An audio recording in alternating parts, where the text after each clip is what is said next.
예, 여러분 안녕하십니까? 예, 오늘도 계시록 강의 250번째 시간입니다. 계시록 강의 250번째 시간입니다. 예, 오늘도 계시록 11장 19절 말씀을 같이 읽고 저번 시간에 이어서 같이 한번 생각해 보겠습니다. 계시록 11장 19절 말씀입니다. 이에 하늘에 있는 하나님의 성전이 열리니 성전 안에 하나님의 언약궤가 보이며 또 번개와 음성들과 내성과 지진과 큰 우박이 있더라. 예, 아멘. 예, 그래서 오늘은 19절을 보면, 저번 시간에 18절에서 잠깐 보면 이방들이 분노함에 주의 진노가 임하여 죽은 자를 심판하시며 종 선지자들과 성도들과 또 물은 대수하고 주의 이름을 경외하는 자들에게 상 주시며 또 땅을 망하게 하는 자들을 멸망시키실 때로소이다. 죽은 자는 심판하고 이제 이건 산자죠. 종선지자 주의 이름을 경외하는 산자. 산자는 상 주시고 이제 마귀 사탄의 시스템 그 자체를 지구상에서 아예 그런 전멸 패해버리시는 이제 그런 일을 할 때가 되었습니다. 세상을 정리하고 끝낼 때가 되었습니다. 이제 이런 말이죠. 이제 그러고 나니까 이제 이해하는 거는 뭡니까? 그러고 나니까 이제 하나님께서 어떤 24장로가 18절에 그렇게 말했죠. 어제 제가 14만 4천인이 그렇게 말했다고 제가 들어보니까 실언을 한 것 같더라고요. 죄송합니다. 18절 이거는 14만 4천인이 말한 게 아니죠. 제가 그거를 헷갈려서 실언을 좀 했더라고요. 24장로가 한 얘기죠, 이게. 그리고 24장로의 그 말에 아버지 하나님이 이해하는 거는 반응을 하셨다는 거죠. 반응을 하셔서 응답 차원에서 사도 요한이 보고 있으니까 이제 이거를 보여주셨다는 거죠. 그래서 오늘은 아버지가 뭐라고 응답을 하셨는지 보면 이제 하늘에 있는 하는 것은 하늘에서 땅의 모든 일을 주관하여 결정하시는 것을 의미하는 거죠. 하늘의 아버지 하나님이 땅의 일들을 내려다 보시고 그래서 그거를 결정하고 정하는 그 장소가 어디 있다? 하나님의 성전이 열렸다. 그래서 거기서 이제 하나님의 성전이 열려서 그 성전 안에서 이제 여기 또 성전 안에 하나님의 언약궤가 보였다. 그래서 그 성전 제가 볼 때는 이 언약궤는 지성소에 있을 것 같습니다. 그때 제가 한번 잠깐 그랬는데 여기 이제 200-300km의 정금 성전이라면 구조는 거의 비슷할 것 같아요. 모세 시대 이 정도 이제 여기 이제 성전이고 여기 지성전이고 그래서 여기가 이제 유리 바다가 있을 것 같고 여기 아버지 하나님의 강단 강대상 같은 강당 의자들이 설치되어 있는 강단 요거를 아버지 하나님의 보좌라고 하죠. 의자만 보좌가 아니라 아버지 하나님이 앉으시는 주님의 보좌가 있는 성령님의 보좌도 있을 것 같아요. 아버지 하나님 좌편에 우편에는 주님의 보좌가 있을 것 같고요. 그래서 이제 그 여기 자체를 이제 보좌라고 하는 것 같아요. 그래서 네 생물이 똥똥똥똥 이렇게 경호를 서고 있고요. 근데 여기에 이제 그 금향단 그다음에 그 뭐라고 합니까? 촛대 이제 그런 것들이 여기에 설치되어 있을 것 같고요. 이게 번제단은 요 밖에 그릴 수가 없으니까 요쪽 앞에 여기 이제 번제단이 있을 것 같고요. 법궤 언약궤는 이 안에 지성전 그래서 예배는 여기서 드릴 것 같습니다. 여기 성소 이거는 지성소. 그리고 여기 언약궤가 있을 것 같아. 제가 볼 때는. 제 생각에는. 아직까지 제가 거기 한번 가보지는 못했는데 그럴 것 같아. 예, 이건 모세에게 보여준 것 같이 그렇게 돼 있을 것 같아. 그 이게 전체가 몇 킬로라고 2, 300킬로인 것 같더라고요. 정금 성전이 모세에게 보여준 것처럼 하나님이 본래 그 조그마한 그런 데 사시는 분이 아니라요. 그러니까 이 안에 이제 가진 신기한 그런 기구들, 특히 이 지성전 여기 안에 지성전 여기도 수십 킬로 수백 킬로 될 거고, 예, 이게 크기의 비율은 모세 시대하고 좀 비슷하지 않을까 싶습니다. 예, 2, 300킬로인 것 같더라고 이게. 정금 성전이 아버지 하나님이 그런 집에서 살고 있습니다. 예, 집의 크기만 2, 300kg다 이 말이죠. 정금 성전이. 하나님의 집이 그렇다 이 말이죠. 너그 집 철순의 집이 38평이라서 큰 아파트에 산다 그러는 것처럼 하나님의 집은 정금집이 2, 300kg다 이 말입니다. 예. 그래서 그 하나님의 성전 안에서 이제 이 세상의 이런 심판, 그 다음에 상벌을 주고, 이제 이거는 이제 영원한 심판과 영원한 이제 상급까지도 이제 의미하는 거지만 일곱 번째 나팔이 그걸 의미한다 그랬죠. 그러나 일반적인 심판, 5년에서 10년의 그런 처벌이 일어난다 그랬죠. 이 땅에 죽은 자의 하나님의 법을 성령의 탄식을 외면하고 양심을 거스리는 자의 심판이 일어나고, 그 다음에 상벌도 이제 아버지 하나님이 이 성전 안에서 성전을 이제 이렇게 보여주신 이 이유는, 예, 성전 안에서 이 상과 벌이 시행이 된다.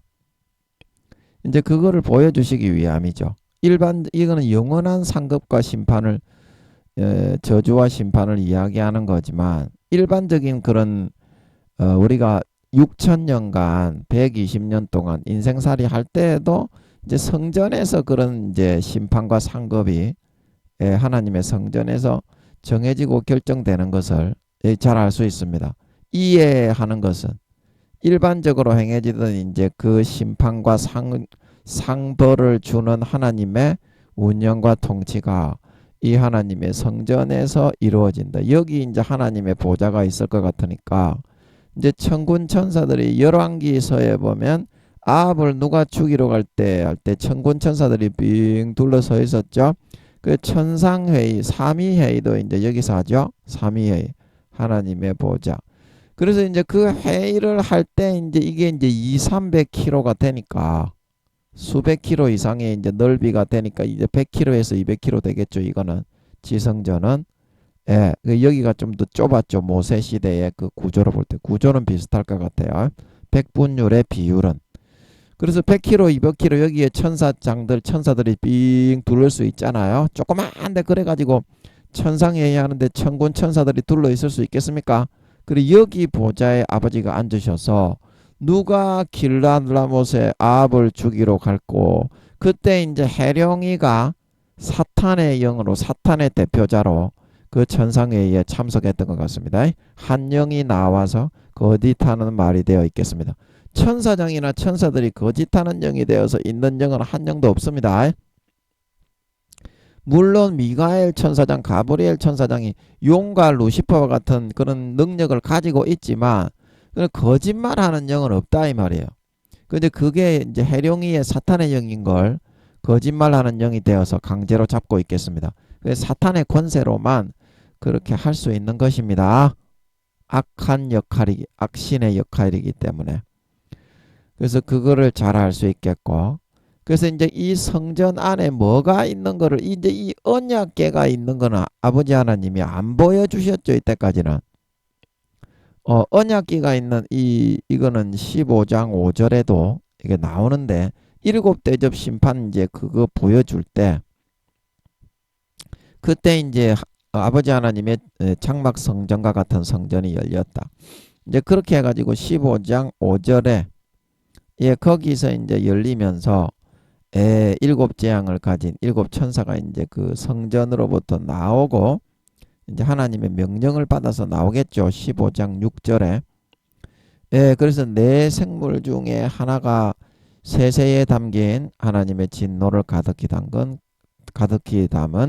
금대접 일곱을 그 일곱 천사에게 주었다. 그래 명령을 시행하기 위해서 이제 성전 앞에다가 이제 번제단하고 그 사이에 세워놨는지 쫙 세워놨다 이 말이죠.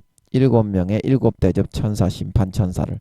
그래가지고 이제 이 지성전에서 이제 그걸 가져왔는지 이 이제 네 생물 중 15장 7절 네 생물 중에 하나가 세세에 계신 하나님의 진노를 가득히 담은 금대적 일곱을 가지고 왔다 그러는 거 보니까 이제 여기서 만들어 온 모양이죠. 언약궤에서. 이거 어떻게 만드는지는 저도 몰라. 이걸 어떻게 알아 사람이. 이 하나님의 진노에 이거를 땅에다가 해에다가 쏟아 부으면 해가 이거 완전히 지구를 다 불태워 죽이는 그런 걸로 변질이 된다는데 16장에 보면 나오죠.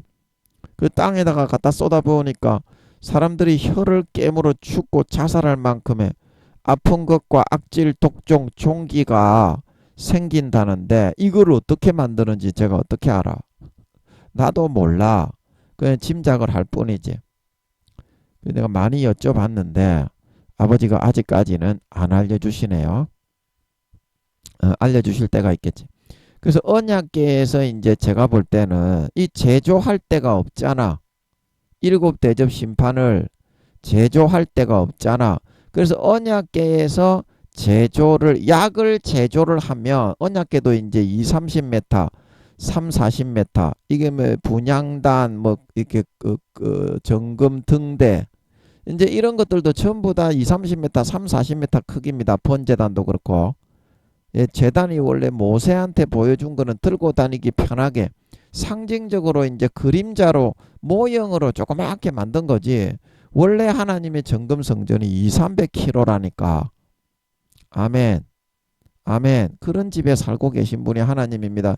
광야 해막에 그 몇십 메타도 되지 않는데 거기에 살고 있는 분이 아닙니다. 그거는 이스라엘 백성들을 구제하기 위해서 이스라엘 백성들을 긍휼로 은혜와 사랑을 베풀고 율법을 가르쳐서 참 하나님의 백성으로 선도하기 위해서 잠깐 내려오셨던 거인 줄 믿으시기 바랍니다. 하나님이 그런 분이 아니야.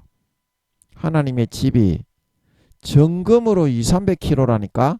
모세에게 만들었던 그 정금 성전과 같은 그 성전이 하나님의 집이라니까 그게. 그런 집에 살고 있는 분이 원래 하나님이야. 그래서 우리가 약국에 가가지고 약사님 감기가 걸렸는데 약 좀 지어주시오. 그러면 알약을 막 이렇게 빻아가지고 약통에다가 그 약사발 해가지고 알약을 빡빡빡빡 빻는 거 있잖아요. 거기서 이제 조제를 하듯이 이제 15장 7절에 하나님 아버지가 이 일곱 대접을 조제를 하는 모양이야. 한 대접 한 대접 한 대접마다 다른 내용으로. 그래서 그 조제를 하는 테이블이 이 언약궤이지 않을까 싶어. 아멘. 아멘. 뭘 빡빡빡빡 가루로 만들고 약사들이 그렇게 하는데 그 약사들이 무슨 약을 넣고 뭐 아스피린을 넣고 무슨 약을 넣는지 우리 일반인들은 모르잖아. 약사분들만 알지. 그것처럼 하나님이 어떤 재료를 넣으면 그런 그 대접 안에다가 담아서 종류별로 이 지구상에 갖다 들이부으면 그 재앙이 실행이 되는 이제 그런 거를 아버지 하나님이 언약궤 여기서 이제 이게 이제 그 약국에 가면 이 뒤에 칸이 쳐져 있고 그 약사들이 이 안에서 여기가 만약에 약국이라면 약사님 약 좀 지어주세요. 그러면 요즘은 병원에서 하는 대로 약국에서도 그렇게 약을 지어주지만 옛날에 수십 년 전에는 약을 잘 짓는 그런 약사님들이 따로 이제 뒤에 칸막이를 쳐놓고 들어가서 약을 조제해가지고 약을 접어가지고 가루약으로 만들어서 조제해서 가져오잖아. 그 잘하는 약국의 약사님들의 그런 감기약을 딱 먹으면 한두 첩만 딱 먹어버리면 감기가 딱 떨어지는 그런 약사님들도 있었거든. 요즘은 그렇게 잘 안 하죠. 병원에서 그냥 다 지시하는 대로만 하지만. 아멘. 그래서 제가 볼 때는 이 언약궤가 재앙을 조제하는 그런 약방 뒤에 칸막이 쳐놓고 약방 테이블과 같은 그런 역할을 하는 그런 곳일 것이다. 이제 그렇게 봅니다. 언약궤가 보이면서 이제 그 뒤에 이제 번개와 음성과 내성과 지진과 우박이 있다 그랬잖아. 그러면 이 번개와 음성들은 뭐야? 내성과 지진과 우박은 하나님의 진노의 재앙을 이렇게 쏟아붓는 그런 상징적인 의미잖아. 이제 아버지 하나님이 재앙을 마지막 이 18절에 지금 24 장로들이 그 아버지 하나님 이제는 심판하시고 상 주시고 마귀 사탄의 시스템 자체를 철폐하셔서 쓸어버릴 때가 되었습니다. 그러니까 아버지 하나님이 이제 7대접 심판의 재앙을 이게 이제 그 15장하고 이제 연결이 되는 것 같아요. 제가 볼 때는. 그래도 15장 5절부터도 이제 7대접 심판 그 재앙을 15장 7절에 내 생물 중에 하나가 이렇게 세세에 계신 하나님의 진노를 가득히 담은 금대접 7을 7천사에게 주었다. 그래서 여기 약방과 같은 역할을 하는 약 테이블과 같은 역할을 하는 여기서 하나님 언약궤에서 그렇게 제조하는 하나님이 제조해서 그 여기서 이제 15장 7절 내 생물 중에 하나가 하는 것은 6장 1절에서 우리가 첫째 생물인 사자 생물에 대해서 말하기를 6장 1절에 7인 중에 하나를 떼시는 그때에 내 생물 중에 하나가 우레소리같이 말하되 오라 했다 그랬죠. 그리고 6장 3절에 둘째인을 떼실 때는 둘째 생물이고 6장 5절에 셋째인을 떼실 때는 셋째 생물이 말했다고 했고 그리고 6장 7절에 넷째인을 떼실 때는 넷째 생물이 말했다고 했고 그리고 6장 9절에 그렇게 첫째 생물부터 넷째 생물이 나왔기 때문에 6장 1절에 네 생물 중에 하나가 이렇게 말하는 것은 그 네 생물 중에 대표자 반장 대표 생물이 이제 그렇게 말했다는 뜻을 알 수 있습니다. 그래서 이 의미로 볼 때 우리가 15장 7절에 그 7대접을 하나님이 약을 조제해서 재앙을 조제하는 재앙 테이블인 언약궤에서 그 재앙을 재료를 빻고 넣어서 그 7대접 심판의 그 대접들을 만들어서 이 이제 그 15장 7절 네 생물 중에 하나가 세세에 계신 하나님의 진노를 가득히 담은 금대접 7을 그 7천사에게 주었다. 그래서 이 천사에게 이 사자 생물일 것 같습니다.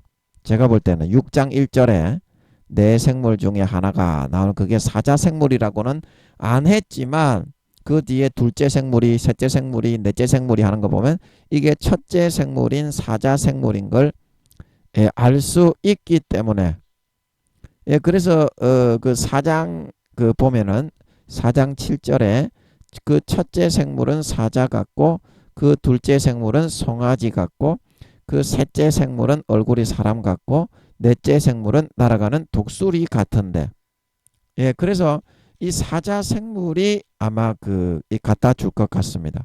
제가 볼 때는 제 상식과 지식으로 볼 때는 그래서 여기서 조제한 그 재앙 테이블인 언약궤에서 그 대접을 제조했을 것 같고 그거를 이제 요 앞에 대기하고 있는 7명의 7대접 7대접 재앙 7명 넷 다섯 여섯 일곱 7명의 이 하나 둘 셋 넷 8명이 됐네. 하나 지워야 되겠네. 하나 둘 셋 넷 다 일곱. 이 7천사에게 한 대접씩 아마 사자 생물이 여기서 아버지 하나님이 지어서 갖다 줘라 이렇게 막 갖다 줬을 것 같아요. 그래가지고 이제 그 15장 8절에 모세 시대처럼 하나님의 영광과 능력을 인하여 성전의 연기가 차게 되며 7천사의 7재앙이 마치기까지는 성전에 능히 들어갈 자가 없었더라. 하나님 외에는 아무도 못 들어오는 거예요. 하나님의 영광에 연기와 광채가 차가지고 내 생물도 전부 다 나가게 되는 거예요. 그래서 일곱 대접을 다 나누어 주고 나서는 하나님 외에는 아무도 못 있게 되는 거예요. 그 거룩함에 밀려 나가가지고.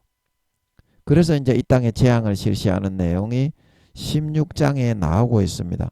그래서 이게 이제 11장 이게 용을 쫓아내면서부터 이제 하늘에서 모든 통치를 그런 용이나 그런 태클을 거는 존재가 없이 100% 하나님의 뜻대로 할 수 있게 됐잖아요.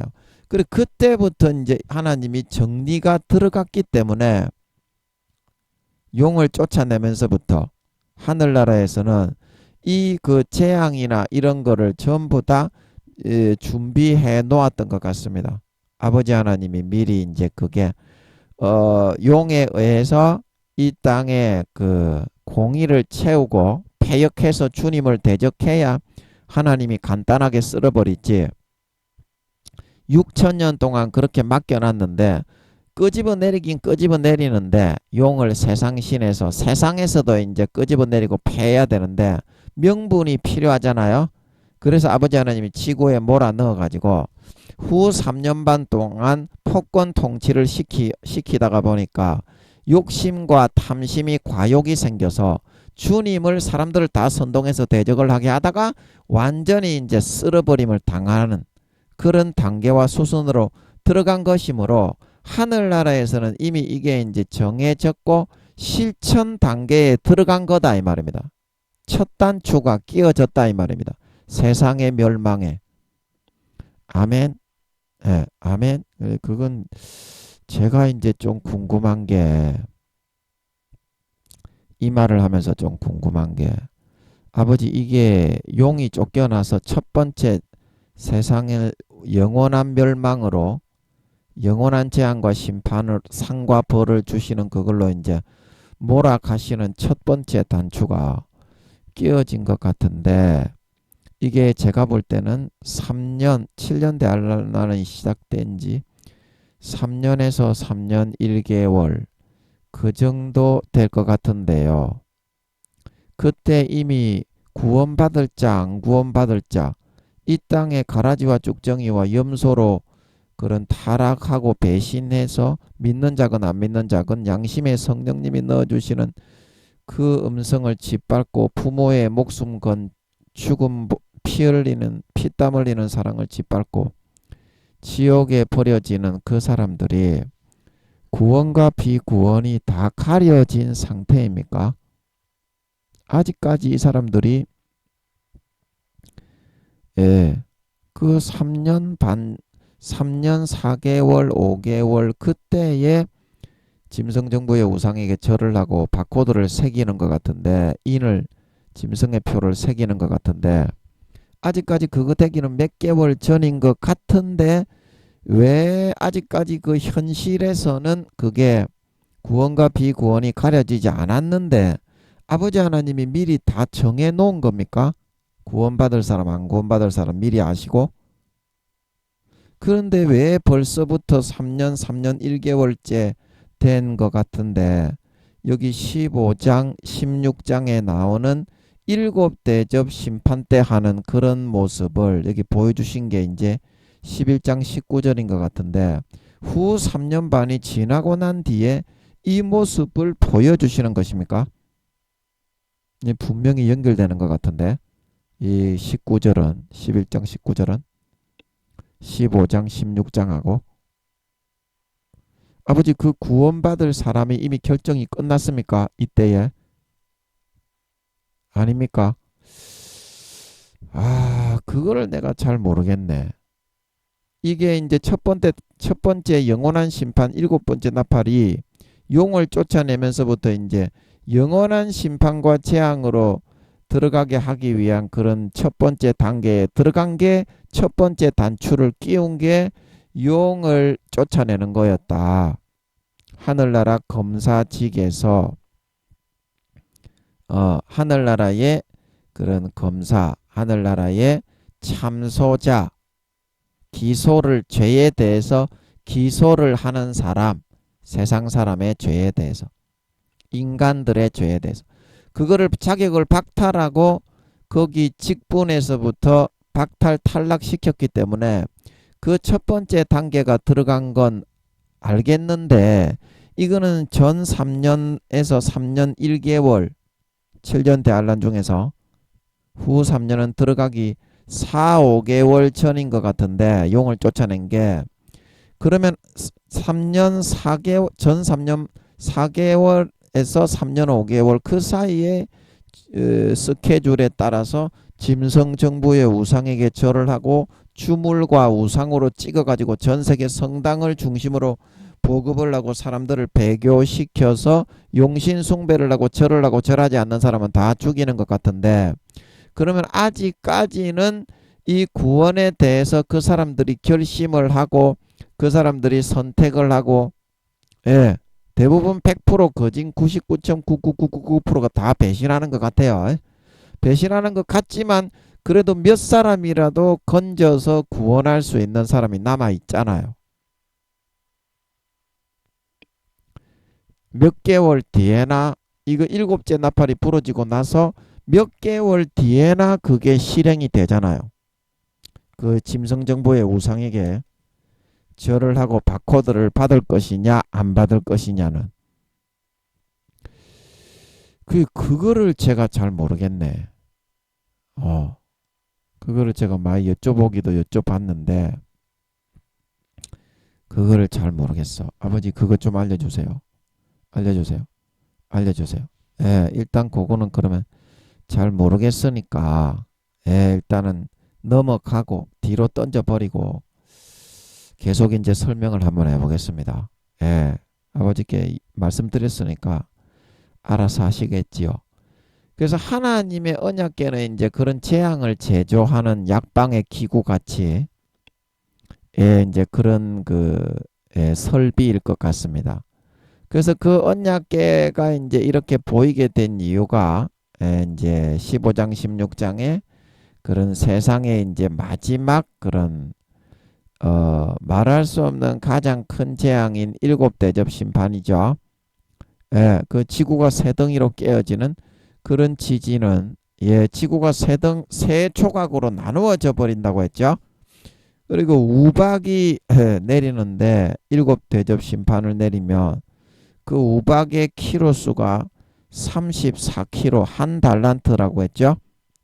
여러분 그 바위 덩어리가 34kg가 됩니까? 그런 우박이 내린 적이 있어요. 그런 우박이 내린다 이 말이죠. 7대접 심판. 해가 이제 불로 사람을 태워 죽인 적이 있어요. 그런 재앙. 그리고 전부 다 이제 물을 거의 100% 전부 다 피로 바꿔버리죠. 셋째 대접을 이렇게 뭐 악질 독종뿐만이 아니라 얼마나 아파가지고 자살하고 죽고 싶을 정도의 아픈 것과 종기가 생기는 5번째 대접. 이런 재앙이 없었죠. 아버지 하나님이 이제 세상을 마지막 끝낸다는 것을 사람들에게 선포하고 알리기 위해서 6일씩 하는 것 같아요. 다니엘서에 1290일을 지나고 45일이 끝나서 1335일까지 가는 자는 복이 있으리라. 그래서 6일씩 6, 7, 40이잖아요. 그리고 7째 대접 재앙이 7대접 재앙이 마치고 나면 주님이 와서 이제 3일 천하 용이 쿠데타 주님이 오면 원래 정권을 찾으러 오시는 주인이 오는데 종노모 새끼가 그걸 쿠데타를 일으켜서 되겠어요? 세상의 왕들을 선동해서 그래서 3일 천하가 될 것 같아요. 용이 쿠데타를 일으켜서. 그래서 7대접 심판 6, 7, 42 6일씩 한 대접당 심판이 이루어지고 나서 그 다음에 3일 동안 주님이 천사들을 끌고 와서 용과 그의 사자들을 싹 쓸어 치워버릴 것 같아요. 시스템 자체를 여기 19장에 주님이 오셔서 19장 11절에 백마탄자와 그 백마와 탄자가 있고 그 뒤에 많은 천사들이 흰 옷을 입고 깨끗한 세마포를 입고 주님의 뒤를 따르더라. 그래서 이앙금이 나오고 친히 주님이 싹 쓰러치워 가지고 이거는 며칠 안 걸릴 것 같지 않습니까? 주님이 친히 이앙금으로 친히 치리하시고 마귀 사탄들을 죽이시는데 죽이는 거는 죽지는 않지만 까불고 덤빌 거 아닙니까? 쿠데타를 일으켰으니까. 예, 그래서 이제 제압을 일단 해야 된다 이 말이죠. 그리고 한 3일 걸릴 것 같습니다. 그래서 다니엘서에 1290일을 짐승 매일 드리는 제사를 폐하고 멸망케 할 미울 물건을 세울 때부터 1290일을 지낼 것이요. 그래서 그게 이제 3년 4개월 5개월 그때 전 3년 4개월 5개월 그때 우상을 세우고 사람들에게 절을 하고 절하지 않는 사람은 다 죽이고 그때부터 이제 그 카운트다운이 1290일이 들어가는 것 같습니다. 예, 1290일. 짐승의 이제 우상을 다 세워서 짐승의 우상에게 생기를 줄 수 있습니다. 하나님이 그렇게 할 수 있잖아요. 그 용들도 이제 루시퍼를 패했기 때문에 용들에게 하나님이 그 후 3년 만의 통치를 맡긴 거지 않습니까? 예, 8번째 왕이라고 하는 겁니다. 그래서 용을 해룡이를 말하는 겁니다. 해룡이 물론 지룡이, 수룡이, 익룡이도 있는데 그는 그 밑에 있는 이제 그 해룡이가 최고 가장 큰 용이고 밑에 있는 이제 부하 용들이다 이 말입니다. 용이 총 4마리인데 뱀용, 해룡이가 아틀란티스 바다에서 놀고 먹던 놈의 새끼라. 예, 그래서 해룡이라고 합니다. 아틀란티스 바다 해자를 사용해서 이 땅의 해자가 이 땅에 있는 용은 거북이처럼 생긴 수룡이고 그 동해 용왕님 그러면서 절을 하는 거는 그 수룡이 거북이처럼 생긴 용이 있어요. 이순신 장군의 그 거북선에 보면 거북이 등껍질을 하고 있는데 대가리가 용이죠. 그런 용이 실제 있습니다. 그걸 수룡이라고 하는 줄 믿으시기 바랍니다. 그래서 토끼와 그 용궁의 용왕님이 사람의 모습으로 동화에는 나오지만 뭐 거북이 등껍질을 가지고 있고 대가리는 용인 그런 그 수룡이 진짜 있어요. 그리고 익룡, 새같이 생긴 용은 잘 알죠. 몸이 새처럼 호리호리하면서 날개가 있고 대가리는 용인 그걸 익룡이라고 하고 그 다음에 지룡이가 있어요. 공룡처럼 공룡의 종류가 여러 가지인데 두 발로 딛고서고 앞발은 들고 있는 공룡 있죠. 그런 종류의 공룡이 지룡인데 대가리는 용입니다. 이제 그거를 공룡같이 생긴 그런 땅에 있는 용을 지룡이라고 합니다. 그런 용이 진짜로 있어요. 그 용이 그래서 총 4마리가 있어요. 애니메이션에 나오는 그 택도 안 되는 그 이상하게 생긴 그런 용은 그거는 그 완전히 망상이고 그런 실제적인 용이 4마리가 있습니다. 각 사령관, 악한 영의 세계의 각 사령관들. 수룡이는 해상사령관, 익룡이는 이 공의 영의 사령관, 그 다음에 지룡이는 육상사령관입니다. 육해공을 잡고 있는 것들이에요. 악한 영의 세계에. 루시퍼의 밑에 있을 때도 그런 역할을 했고 뱀용, 예뱀이요, 사탄이요, 마귀라고도 하는 계시록 19장에 그게 이제 뱀용, 해룡인데 해룡이는 참모총장, 국방부 장관의 역할을 했던 걸 믿으시기 바랍니다. 루시퍼 밑에서. 그런데 용 4마리가 앞에 가지고 이제 아버지가 그 마음을 넣어가지고 루시퍼를 17장에서 쓸어버리니까 이제 루시퍼가 7번째 제국까지도 왕이었어요. 근데 루시퍼를 패했으니까 7 중에 속한 자이지만 이제 해룡이가 왕이 됐잖아. 악한 영의 세계의 대통령이 돼버렸잖아. 그래서 계시록 17장에 해룡이가 전에 있었으나 시방 없으나 장차 나올 왕, 그 해룡이라 그랬죠. 그래서 8번째 왕이라 말을 하고 있는 겁니다. 그런데 7 중에 속한 자라고 했죠. 7 중에 전부 다 이 땅에 있는 대제국인 로마, 뭐 헬라, 그 다음에 바벨론, 메데, 파사, 그 다음에 또 뭐니? 적어놨는데 까자먹었네. 예. 예, 그런 7개의 이제 마지막 이유도 거기에 포함되고 7개의 대제국을 마귀 사탄 루시퍼와 용들이 다 헤쳐먹었는데 그 용들도 같이 헤쳐먹었잖아요. 해룡이도. 안 헤쳐먹었습니까? 루시퍼의 왕위를 찬탈하기 전에도 참모 총장으로 루시퍼 밑에서 루시퍼하고 같이 헤쳐먹었잖아. 해룡이도 뱀룡이도. 그런데 그놈이 왕위를 찬탈했잖아. 그래서 8번째 왕이긴 왕인데 7 중에 속한 자라는 거는 7번째 대국 때도 전부 다 같이 루시퍼하고 같이 헤쳐먹었던 놈들이다 이 말입니다. 그놈이 그놈이다 이 말이에요. 쉽게 말하면. 그래서 8번째 왕이 됐는데 7 중에 속한 놈들이다 말을 하고 있는 걸 믿으시기 바랍니다. 그게 용들이다. 용들. 용들. 자, 그래서 하나님의 언약궤가 왜 보였는지, 그리고 그 안에 이제 번개와 이제 이건 동그라미로 한번 번개와 이 그 음성들과 번개와 음성들과 내성과 이제 지진과 큰 우박 큰 우박이 있더라.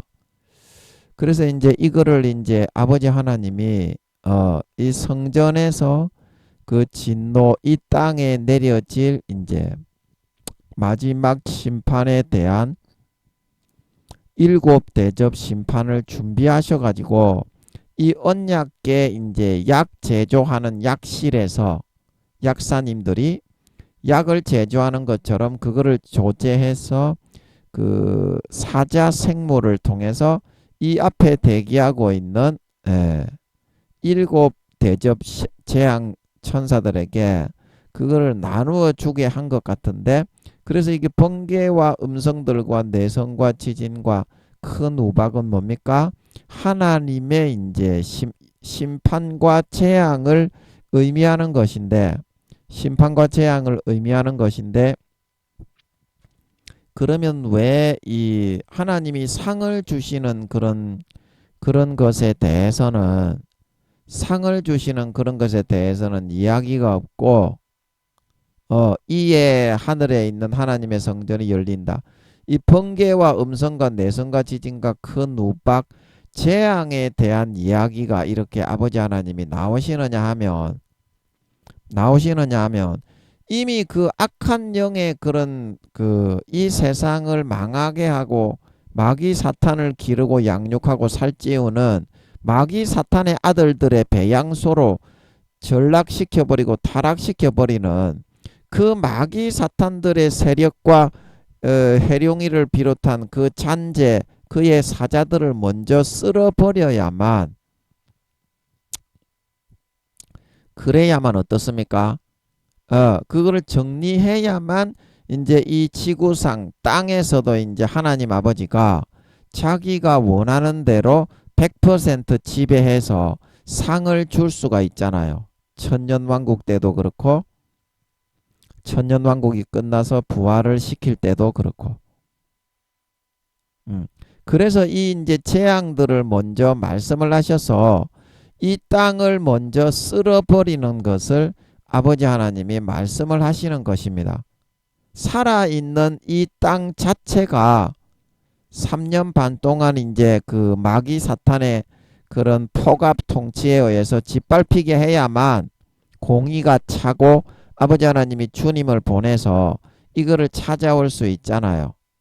그래서 이 살아있는 사람들을 비롯한 마귀 사탄들을 마지막에 싹 쓸어버리고 정리를 하는 이제 그런 일들이 일어날 것임에 대해서 이야기하고 있고, 그 재앙을 조제하는 약방과 같은 약실, 약실과 같은 그런 테이블이 이 하나님의 하늘나라의 언약궤가 하는 기능이 될 것 같습니다.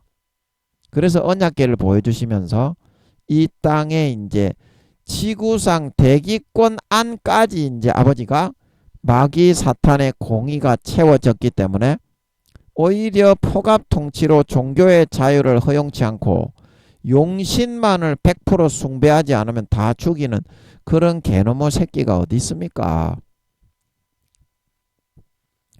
그런 개놈의 새끼가 어딨어요. 하나님이 아무리 후 3년 반 동안 짓밟을 권세를 주었어도 공평하게 해야지. 그리고 주님이 오면은 내놓지 않고 끝까지 그거를 덤비고 도전을 하고 막 이렇게 싸우면서 그 이제 주인이 와서 종에게 잠깐 일을 맡겨놨는데 용들과 루시퍼와 그의 사자들에게 영원한 심판을 받기 전에 잠깐 악한 신의 역할을 맡겨서 일을 맡겨놓은 건데 주인이 그거를 찾으러 오는데 거기에다가 데모를 하고 쿠데타를 하는 놈이 어딨어요. 그 대적을 해서 싸우는 게 어디 있냐고. 그 하나님이 가만히 놔둘 수 있겠습니까? 그래 그거를 다 아시고 그 공의가 몇 배나 찼기 때문에 이 세상까지도 이제 이렇게 언약궤에서 재앙을 제조해 가지고 약방에서 약을 만드는 것처럼 7대접을 만들어 가지고 세상에 쏟아붓고 완전히 영원히 정리하고 끝내는 거에 대해서 이렇게 말씀을 하고 있다는 사실인 것입니다. 아멘. 아멘. 저도 잘 몰랐는데 이거를 어떻게 설명을 하나 그랬는데 아버지 하나님이 말이 좀 나오게 하는 것 같아요. 제가 이거 어떻게 알겠어?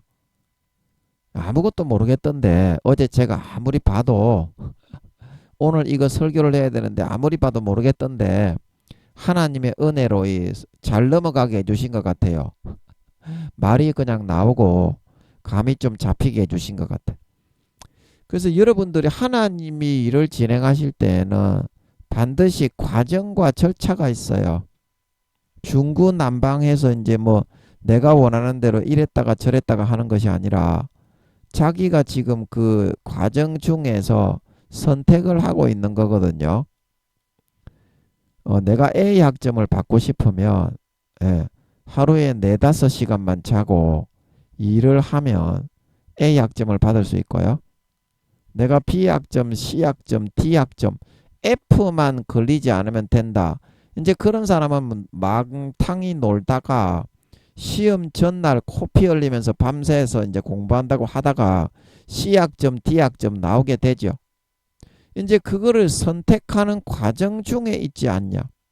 하나님 아버지가 지금 맡기는 일을 어떠한 심혈을 기울여서 여러분의 그런 그걸 모든 걸 다 기울여 가지고 그걸 다 쏟아 가지고 진액을 그렇게 하는 사람은 당연히 하늘나라에서 금메달을 따는 거예요. 4, 5단계가 될 수 있는 겁니다. 그러나 이 땅에서 탱자 놀고 있으면서 나는 주님 오시기 한 달 전에 돌이켜야 되겠다.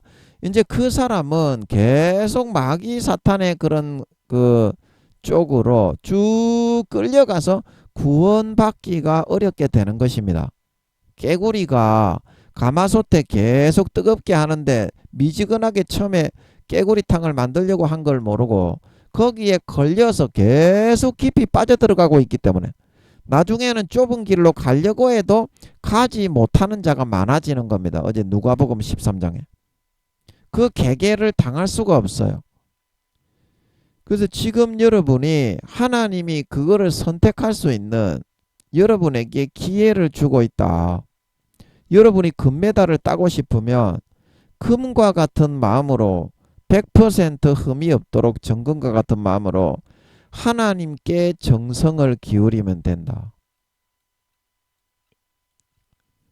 자, 그래서 우리가 고린도전서 3장 10절에서 15절에 예수 그리스도의 반석 위에 우리가 집을 짓는데 금이나 은이나 노시나 풀이나 나무나 지푸라기로 그 위에 집을 짓는데 공력이 구원받기 전에 불로서 태워보는데 공력이 타는 자는 해를 받을 것이고 공력이 남아있는 자는 상을 받을 것이다 그랬잖아요.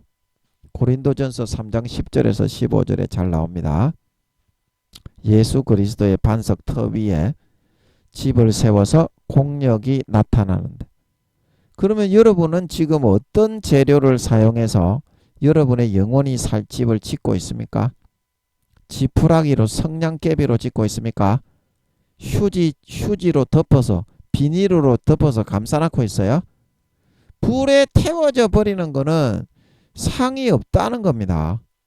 여러분의 마음에 얼마만큼의 정성과 진액을 기울여서 하나님의 일을 하려고 하고 마음과 뜻과 정성과 모든 심혈과 정성과 힘과 기력을 다 기울여서 하나님의 일을 하면 거기에 은과 동과 금으로 건물이 세워지고 집이 지어지기 때문에 영광스러운 부활을 받을 수 있다는 겁니다. 그 과정에 있는 거지. 과정을 통해서 내가 만들어져 가고 조각이 되어져 가서 인간은 누구나 이 네모짜비 벽돌의 원석의 모양하고 똑같이 태어납니다. 120년간 어떤 모양으로 이거를 쪼아서 가공을 할 것이냐, 얼마나 피땀 흘리는 수고와 정성을 들여서 주님과 같은 이런 모양으로 나 자신을 갈고 닦고 연마해 나올 것이냐, 거기에 따라서 내가 아름다운 하나님의 자녀의 형상이냐 아니면 짐승 가축 떡두꺼비의 새끼냐, 그게 정해지는 거지. 그 과정에 있는 거지. 한 번 믿었다고 펑 하고 금메달이 되고 한 번 배반했다고 펑 하고 지옥 가는 게 아니라는 겁니다. 하나님은 그 과정에 있어서 조금씩 변화가 되고 조금씩 지옥으로 끌려가고 조금씩 예수의 피가 믿어지고 조금씩 미혹의 길을 따라 멸망으로 가게 되는 그런 과정을 겪고 있는 거거든요. 찰나의 순간이 모여서 초가 되고 초가 모여서 분이 되고 분이 모여서 1시간이 되고 1시간이 하루가 되지 않습니까? 그 지금 이 순간 찰나의 그 과정에 여러분이 무엇을 선택을 해서 그 길을 걸어갈 것이냐, 정성을 다 쏟아서 그런 사람만 구원받고 상을 받을 수가 있다. 그러면 여러분은 하나님의 눈치만 보면서 내가 그 박쥐처럼 간에 붙었다가 쓸개에 붙었다가 세상적인 죄악을 누렸다가 하나님께 붙었다가 간에 붙었다가 쓸개에 붙었다가 그렇게 뜨겁지도 않고 차갑지도 않고 그렇게 지내고 사시는 분들이 대부분이지 않습니까? 예, 대부분이죠. 그러면 여러분 스스로가 예수님이 여러분의 마음속에 들어 계신 게 믿어집니까? 예수님이 여러분의 마음에 들어와 계셔서 함께 교제하시고 함께 살아가시고 교통하시면서 함께 잡수시고 함께 기뻐하시고 즐거워하시고 슬퍼하시고 고통하시는 것이 느껴지십니까? 그 내 양심이 스스로에서부터 그런 그 생각할 수 있는 그런 정직함이 없다 이 말입니다. 그냥 자기 망상 속에서 내 하고 싶은 대로 다 하고 내 하고 싶은 대로 다 해도 내가 지식적으로 하나님을 믿기 때문에 마음의 정성을 하나도 여러분들이 믿음의 삶에 기울이지 않고서도 하나님은 나에게 좋은 거를 주실 것이다. 이제 그런 망상에만 사로잡혀 있다 이 말입니다. 그러면 여러분들이 지금 어떤 재료를 사용해서 집을 짓고 있는데요? 얼마만큼 정성을 다해서 여러분들이 지금 나무로 집을 짓고 있습니까? 지푸라기로 집을 짓고 있습니까? 철로 집을 짓고 있습니까? 구리로 집을 짓고 있습니까? 청동으로 집을 짓고 있습니까? 뭘로 집을 짓고 있냐고요?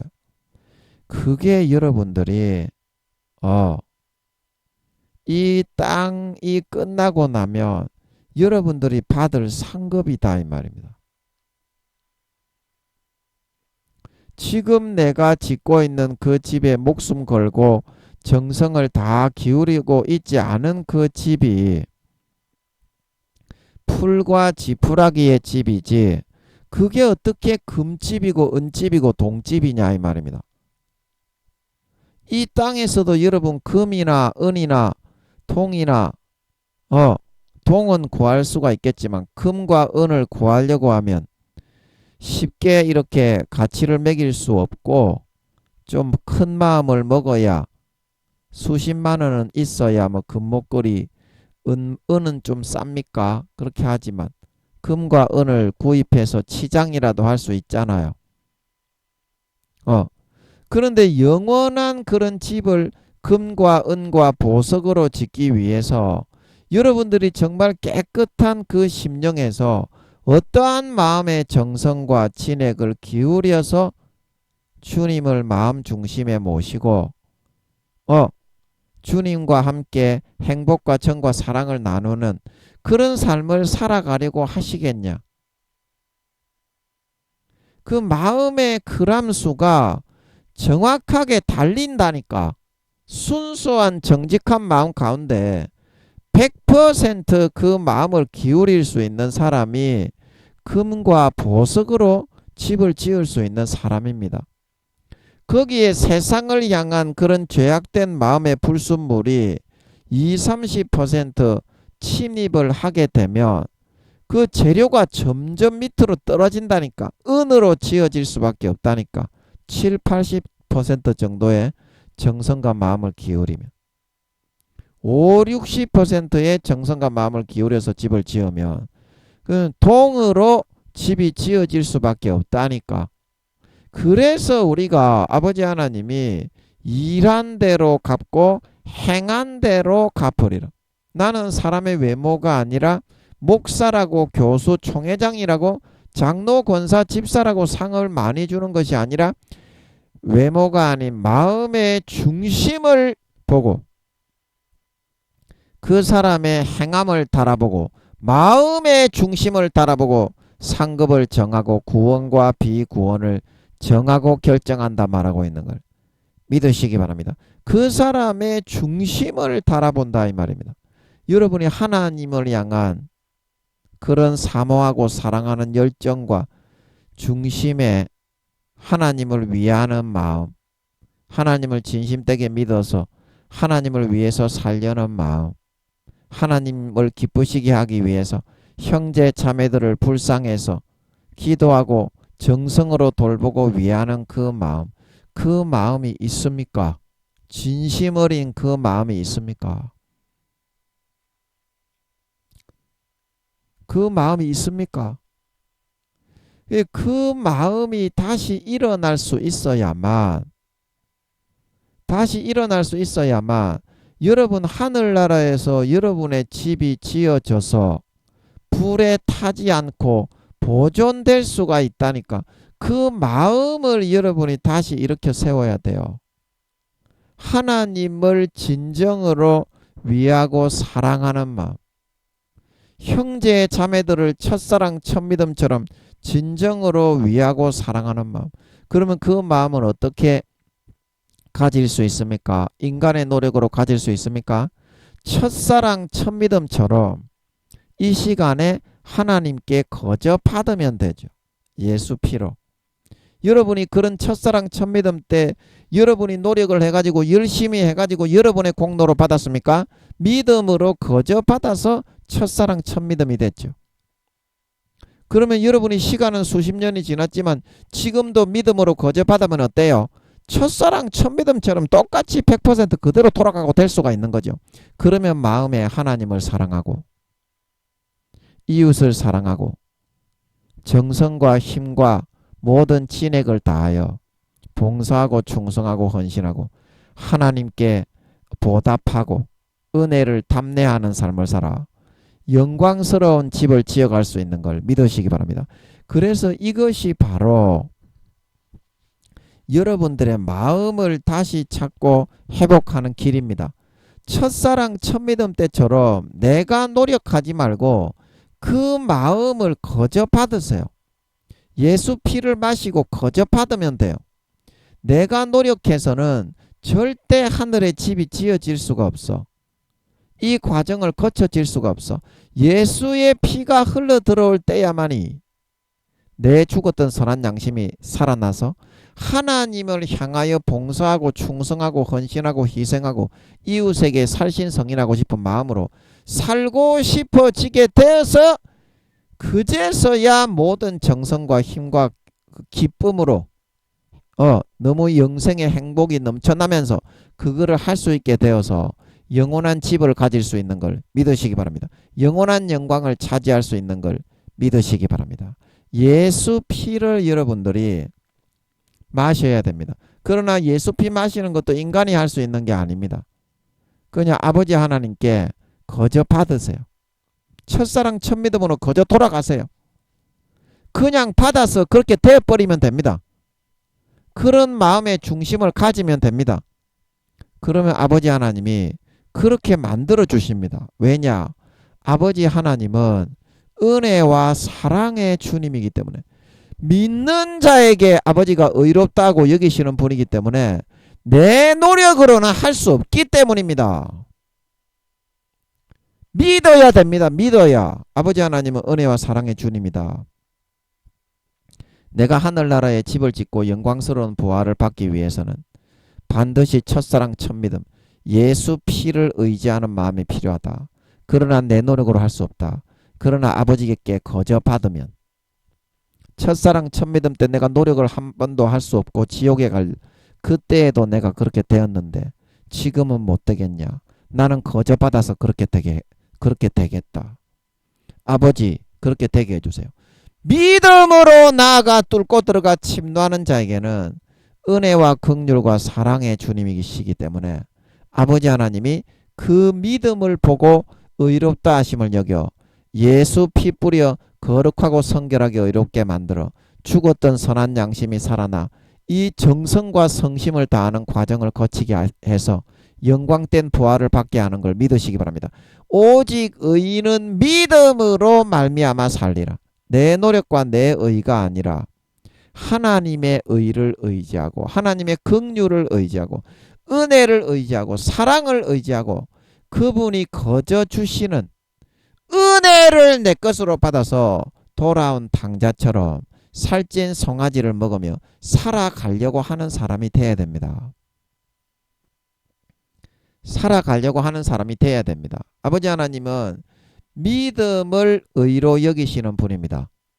믿음을 다른 거를 요구하는 게 아닙니다. 하나님을 의지하고 하나님을 사랑하고 정말 하나님은 은혜와 긍휼의 하나님인 것을 믿고 전적으로 의지하고 삶을 내려놓고 맡기고 거저 받아서 의로워지려고 하는 겁니다.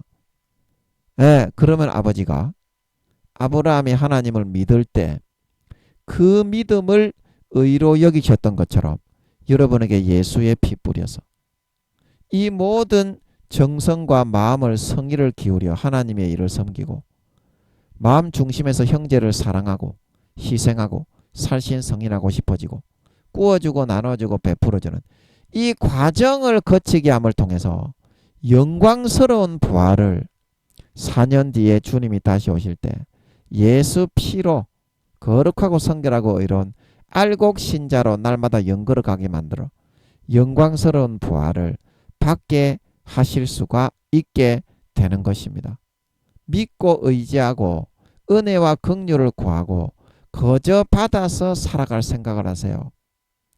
인간의 노력을 한다고 자기 의를 높이며 탕자처럼 아버지를 떠나가는 신자들이 되어서는 결코 유업처럼 마귀 사탄들을 이기지 못해서 아버지 하나님의 주신 이 땅의 모든 달란트와 유업들을 싹 다 돼지 지음 열매로 전락되게 만들어 버릴 수밖에 없어요. 싹 다 빼앗기고 잃어버릴 수밖에 없어요. 이 시간에 탕자처럼 아무것도 하지 말고 천부여의지없어서 손 들고 옵니다. 아버지께로 돌아가셔서 그분이 주시는 은혜와 긍휼과 사랑과 살찐 송아지와 거저 아버지의 은혜로 거저 아버지의 긍휼로 아버지의 사랑과 아버지 하나님의 풍성하신 그런 은혜와 부어주심으로 살찐 송아지만 먹으며 살아갈 그런 마음의 준비와 자세를 하세요. 거저 받으세요. 첫사랑 첫믿음처럼 믿음으로 거저 받으세요. 그러면 여러분도 예, 아버지 하나님이 그 믿음을 의로 여기셔서 불쌍히 여기셔서 예수 피를 뿌려주시고 부어주시게 됨으로써 남은 4년간 진정으로 죽었던 선한 양심이 살아나서 하나님 아버지를 찾아가 정성과 사랑과 힘과 노력과 모든 충성을 다하여 아버지 하나님을 위해서 봉사하며 살고 형제와 이웃을 위해서 정말 희생하고 사랑하고 구워주고 나눠주고 베풀어주고 봉사하고 충성하고 헌신하고 살신성인하는 삶을 살고 싶어지게 되어서 누구보다도 4년 뒤에 주님이 재림하실 때 머리끝부터 발끝까지 아버지의 베풀어주신 은혜와 긍휼로 아버지께서 부어주시고 먹여주시고 뿌려주신 예수 피의 공로로 그 인간 본성이 머리끝부터 발끝까지 거룩하고 성결하고 이런 참된 아버지 하나님의 친아들 딸 참된 알이 꽉 찬 알곡 신자로 드러나고 나타나 영원한 권세와 영광을 받아 세세에 허리 펴고 주님과 함께 떵떵거리며 누릴 수 있는 진정한 믿는 자, 진정한 신자, 진정한 영광스러운 거룩하고 성결하고 의로운 알이 꽉 찬 알곡 신자 하나님 아버지의 참된 친아들 딸들로 만들어 주시게 될 줄로 믿는 것입니다. 아멘. 이런 축복이 저와 여러분들에게 함께 하시기를 예수님의 이름으로 간절히 축복합니다. 아멘.